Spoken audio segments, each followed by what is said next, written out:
A fast food employee has been arrested after allegedly serving customers fries from the trash. On Sunday the 9th of July, authorities responded to the Burger King restaurant at 508 North Duncan Bypass in Union, South Carolina, after receiving a call about a disturbance. When officers arrived at the scene, they heard two women arguing with staff, making threats and screaming profanities. One of the officers asked the women to calm down, but they continued to be loud and boisterous. An officer then arrested the women on disorderly conduct charges. During the investigation, authorities learned that on the day of the disturbance, the assistant manager of the restaurant, 39-year-old Jamie Major, took fries that a customer had thrown in a trash can and added them to a container where freshly cooked fries were placed on top.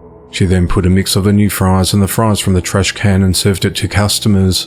On Monday the 17th of July, Jamie was taken into custody and charged with malicious tampering with food. She was held at the Union County Detention Center, but has since been released after posting a $20,000 bond. If convicted, Jamie faces up to 20 years in prison.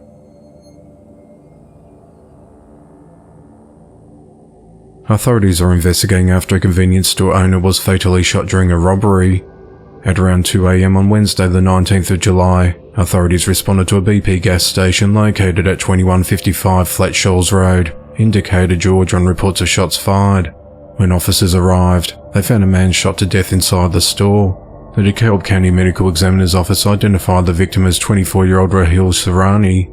Authorities said that Rahil was shot and killed at the store during an armed robbery. According to a witness, Rahil was arranging merchandise outside the store when three people pulled up and shot him. The witness said the individuals went into the store and stole money from the cash register and then left, never saying a word. Investigators are reviewing surveillance footage at the store and are hoping to quickly identify the people responsible. No arrests have been made to date, as the investigation into the matter continues. 79-year-old Paul Edward Marty is behind bars after fatally beating his 77-year-old wife Jean Harriet. At 10:36 a.m. on Monday the 17th of July, authorities responded to a residence along 428th Street in the Big Pine Lake area of Perham, Minnesota, for a report of a possible murder. Investigators said that Paul told his daughter that he killed his wife. He said he bashed her head into the floor and then went to bed, and when he woke up the next morning he realized she was dead.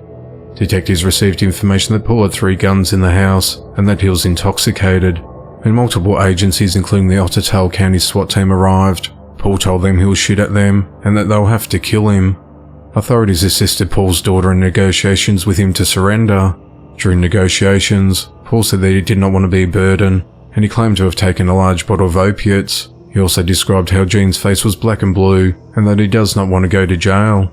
Later in the negotiations, he stated that he cannot forgive himself and remembers banging her around and that he probably killed her. One investigator spoke with Paul's daughter. She said that Paul remembers getting into a fight with his wife on the night of Saturday the 15th of July, and she ended up on the ground. He said that he slammed her head into the granite floor a few times, and when he woke up, he found her laying naked and full of blood. At around 3 p.m. on Monday the 17th of July, Paul surrendered and was taken into custody. He had dry blood on his hands and feet. Officers on scene recovered a handgun with dry blood on it, which was found in a wastebasket near pill bottles.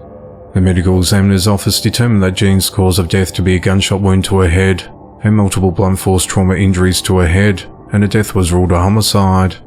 Paul's been charged with second-degree murder and is held at the Otter County Jail on a $1.5 million bond. The investigation into the matter continues.